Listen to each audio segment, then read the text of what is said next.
digo é o relatório da Meta 2 da Estratégia Nacional de Justiça e Segurança Pública do Ministério da Justiça, publicado há um ano e pouco, um ano e meio aproximadamente. En ASPI se estableció una serie de metas, entre eles a meta 2, a primeira meta era finalizar os inquéritos de homicidios instalados hasta 31/12 de 2007. Se crean grupos en cada unidade federada, integrada por Ministerio Público, Policía Civil y Poder Judiciario. Cada estado tenía un grupo destinado exclusivamente a resolver este caso de homicidio. Fueron identificados en primera rodada 134.944 inquéritos ainda no finalizados, durmiendo nas prateleiras das delegacias, en aquele ping-pong que va ao Ministerio Público, o Ministerio Público devolve para diligencias, etcétera, etcétera, etcétera. Así, hacía pelo menos 4 o 5 años o más que estaban en ese ping-pong. En meados de 2012, divulgado o Relatório Nacional da Meta 2, depois de um ano de accionar, foi possível oferecer denúncia à Justiça total de 8.287 inquéritos. O que quer dizer? 6,1% do estoque inicial. Só foram oferecidas denúncias, 6,1%. Aumentou um pouco porque esta meta seguiu funcionando, deve estar agora em 8% de denúncias. Pode passar. Estes são os estados por ofrecimiento de denuncia, eso me interesa agora, pode passar. Tá. Conclui o relatório do Ministério da Justiça, junto com o Conselho Nacional do Ministério Público, junto com o Conselho Nacional de Justiça. São as 3 entidades que elaboram ele. O índice de elucidação de crimes de homicídio.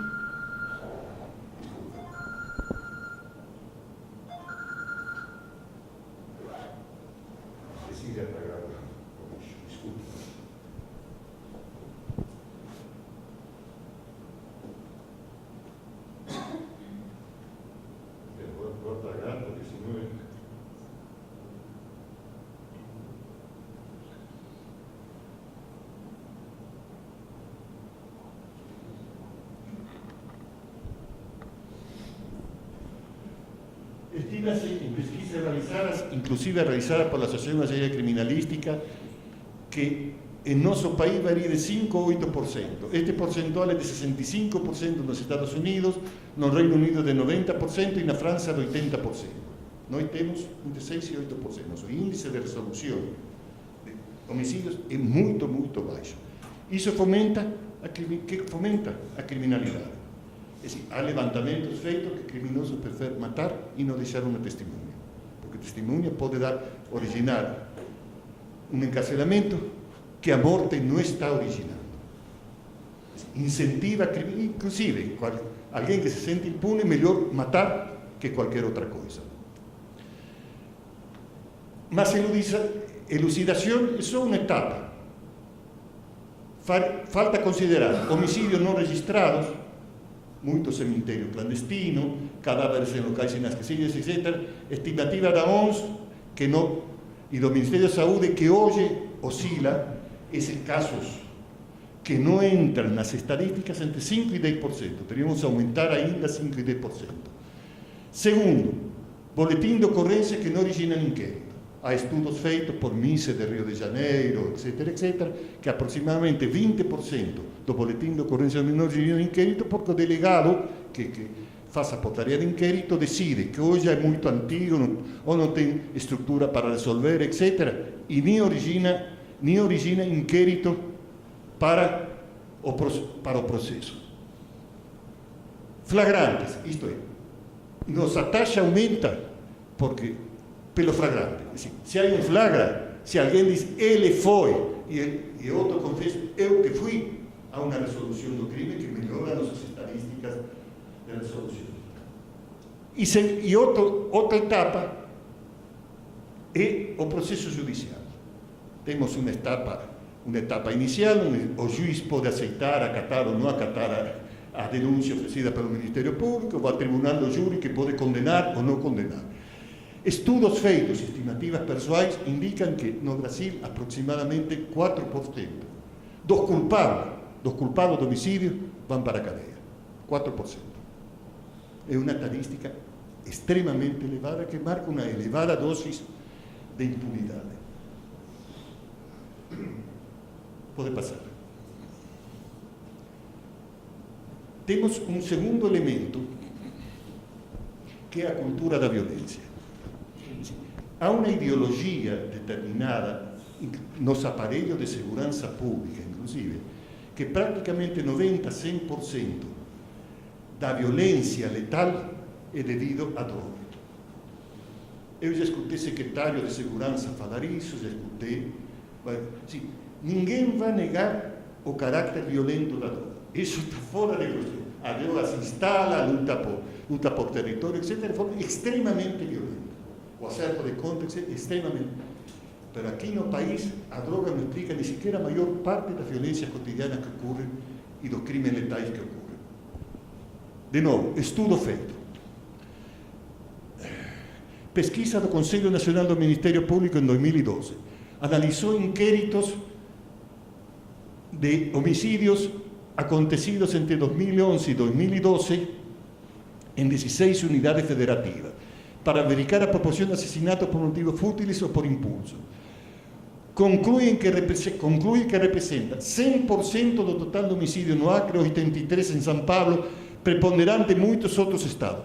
Só tem índices de homicídios no fúteis, no banais, em baixo de 50%, Rio Grande do Sul, que tem 43%, e Rio de Janeiro, que tem 27%. O resto das 14 unidades federativas é de 50% para cima de crimes por motivos fúteis e banais. Briga no transporte, briga na rua, entre vecinos, parentes, doméstica, etc., etc., etc. Nós temos uma elevada dose de algo que se chama uma cultura da violência que não se enfrenta com polícia. Agora vamos a ver. Não é a polícia que vai estar em cada domicílio, em cada boteco, em cada esquina, em cada rua, etc., etc. Também o Ministério da Justiça publica diversos estudos que corroboram a preponderância dos homicídios não profissionais. Pode passar. Uma outra questão que preocupa em tudo isto é o que poderíamos chamar a tolerância institucional. A população tolera, e principalmente instituições encarregadas de enfrentar o problema. São mecanismos institucionais que permitem atorizar até justificar a necessidade de determinadas doses de violência dirigidas a sectores vulneráveis ou subalternos da sociedade. Pode passar. Pode passar. Não, voltar para anterior. Isto, o que quer dizer? Há uma técnica muito definida neste sentido de culpabilizar a vítima. O que quer dizer? No trânsito, estava bêbado, estava cansado, não respeitou a regra do trânsito, etc. O Estatuto de Trânsito de 1997 establece que o responsável pela segurança é o Sistema Nacional de Transporte, que o aparelho do Estado que se encarga do transporte. Não diz que a vítima é o culpado. Na Suécia e na Holanda se implantou uma técnica na década de 80 que se chama visão zero, que diz que não podemos permitir, nas atuais condições, que morra alguém no trânsito. Pode morrer, mas não podemos permitir. Por quê? Porque nossa responsabilidade é segurança naquela rua. E nós sabemos que os acidentes de trânsito não são tão acidentais como pode parecer. Um acidente, uma coisa imprevisível. Não, nós sabemos que existe a Estrada da Morte, que existe municípios que constantemente, todos os anos, tem miles de vítimas de acidentes e não obstante isso continua com a mesma o cara que não respeita a lei. Não. Então, por que o Estado não cria mecanismos para que a lei se respeite? Por que não cria forma condicente de dirigir em público? No caso do homicídio, é pior ainda. A própria OMS e o Ministério da Saúde do Brasil coloca os homicídios nas causas evitáveis de mortalidade no Brasil. Por educação, por relações interinstitucionais, etc. No obstante isso, não temos uma boa estrutura de evitabilidade dessas mortes, que são absolutamente jovem. Pode passar. E acho que esta é a última. Ao falar de que um mecanismo cultural de violência que temos no Brasil, estamos dizendo o seguinte, que no Brasil qualquer tipo de conflito se soluciona eliminando a pessoa que conflitua e não eliminando o conflito. Se pega um arma e se mata o próximo, aí eliminou o conflito. Em nossa civilização avança, porque todo esse tipo de conflito se resolve de forma civilizada, negociando uma justiça, quando faz falta. Justiça pela própria mão se está marcando toda uma estrutura anti-civilizatória que temos que enfrentar. E deem uma olhada, nós estamos perdendo com os jovens nossa guerra da educação. Há um sistema nacional que se chama SAEB, Sistema de Avaliação do Ensino Básico, que foi implantado em 1995, que faz provas de português e matemática para alunos do terceiro ano do ensino médio, jovens, mais ou menos 17, 18 anos. Nossa curva de qualidade de ensino é descendente. Perdimos qualidade de ensino. Esta é a matrícula de jovens por idade simples. Quantos jovens estão na escola por idade simples? Nos anos de 2001 e 2011, melhoramos em 15 anos, melhoramos em 16 anos. Pioramos em 17, 18, 19, 20 e 21 anos. Nossa matrícula está estagnada ou caindo, quando deveria aumentar. Isso está marcando um outro problema que temos que enfrentar. Não se resolve o problema de cultura pela polícia. Se resolve criando mecanismos institucionais, mecanismos estruturais de criar uma nova cultura civilizada. Uma cultura que permite ao indivíduo ter o direito que a Constituição assegura. Um direito à vida, um direito à segurança. Porque sem esse direito, nenhum dos outros direitos é possível. O primeiro direito fundamental é o direito à vida. Depois vem os outros direitos. Direito à saúde, educação, etc. Se está negando a nossa juventude o direito à vida. Penso que todos nós somos responsáveis de uma ou outra forma por essa negação do direito. Finalizei a tempo. Muito obrigado.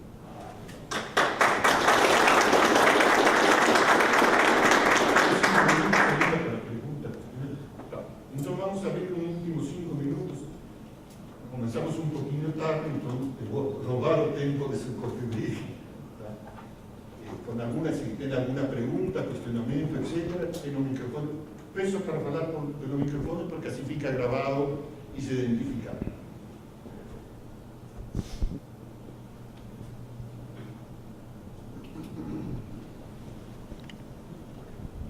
Meu nome é Océlio, sou delegado de polícia em Pernambuco.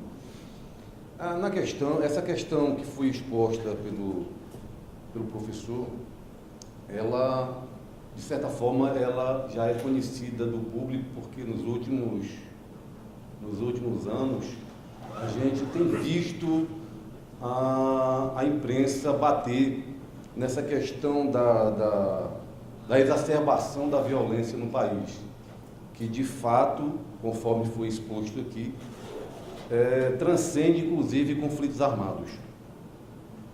A gente implantou lá em Pernambuco há cerca de 7 anos o Pacto pela Vida. Ele surtiu resultados. Eu vi esse resultado crescer ao longo dos anos e hoje eu confesso, já conversei com alguns colegas aqui de outros estados, que nós estagnamos. Por mais que nós tenhamos delegados de polícia, por mais que nós tenhamos investigadores competentes, uma boa estrutura de polícia no meu estado, eu imagino que, no que diz respeito ao combate à violência, ele está estagnado. E a principal razão está ali. Aquela ali é a principal razão. Nas reuniões do Pacto pela Vida que nós realizamos lá em Recife, toda quinta-feira, os únicos atores que participam são atores ligados à segurança pública.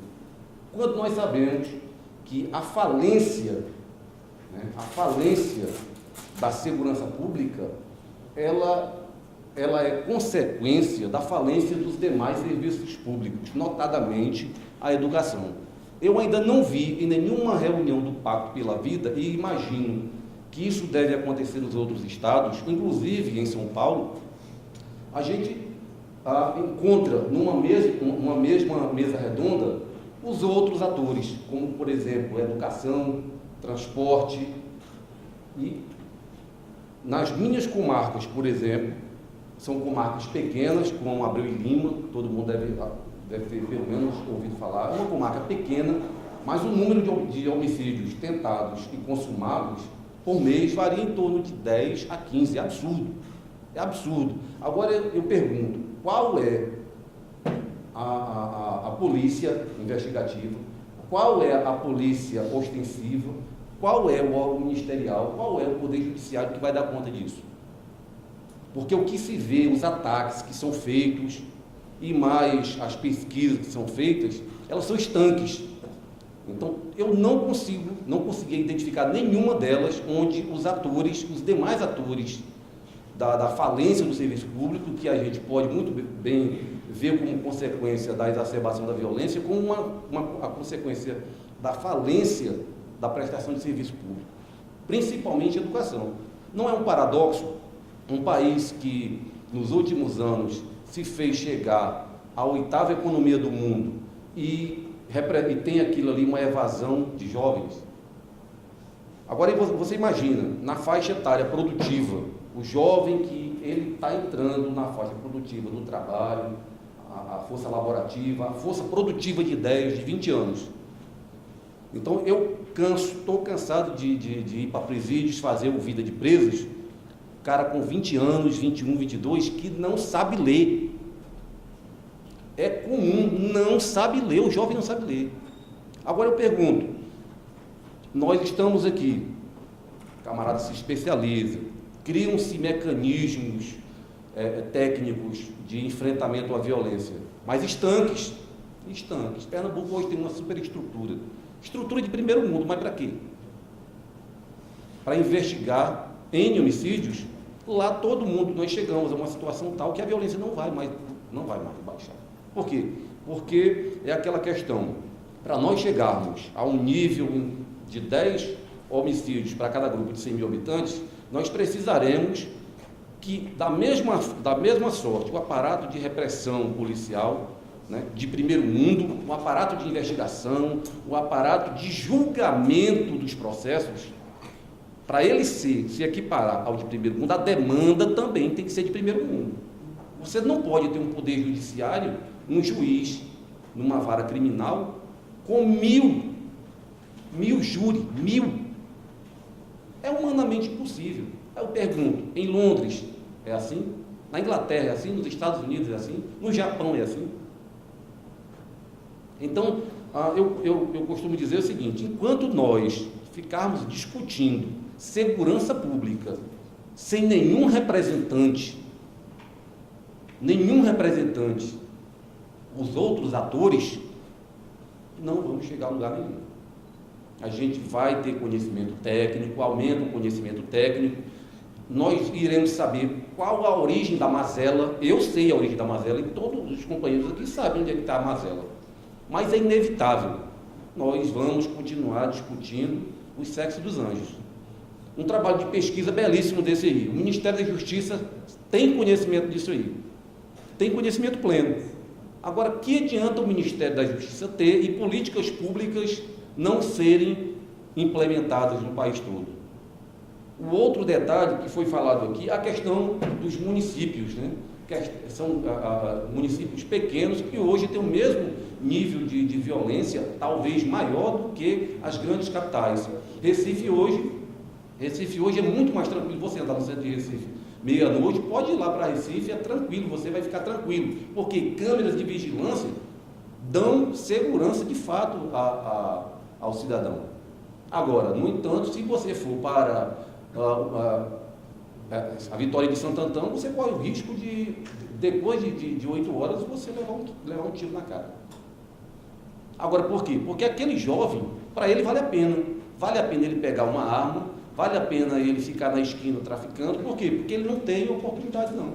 Para ele, tanto faz ele morrer com 20 anos ou morrer com 30. Por quê? porque ele não tem opção mais na vida, não tem. E onde as cidades, onde o nível de violência é enorme, pode ir ali, que ali não tem nenhuma opção, não tem um balcão do Sebrae, ali não tem oficinas de arte, não tem oficinas de empregos, ali não tem escola pública de qualidade, ali não tem absolutamente nada, o Estado está falido, mas está lá o aparato repressor. Então eu costumo dizer o seguinte, que a segurança pública é o último baluarte. Então, quando o cidadão está sentindo que a segurança pública está falhando, que a segurança pública ela não está se prestando para o combate, se é que isso é combate, nós temos níveis alarmantes de homicídios que transcendem a conflitos armados. Agora imagina, o camarada está lá num conflito armado, lá na Síria, imagine lá um juiz para julgar aqueles caras lá. Absurdo, não vai dar. Agora imagine um delegado lá, numa daquelas capitais, para investigar aqueles crimes havidos, para saber se foi crime de guerra ou não. Coloca lá os melhores investigadores do FBI para ver se eles dão conta. Não dão. Então, o trabalho da polícia, seja a polícia ostensiva, seja da polícia civil, é uma luta em glória.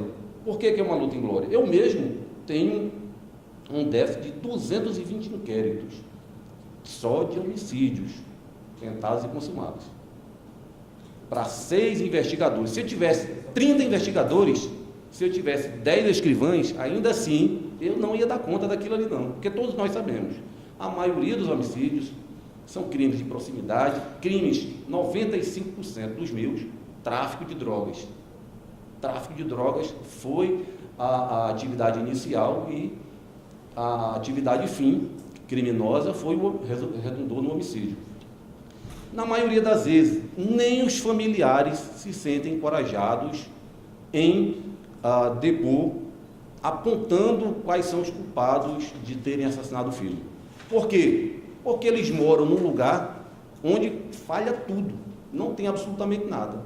Então é melhor que perca só aquele mesmo, e que outros membros da família não sejam afetados com o morticínio.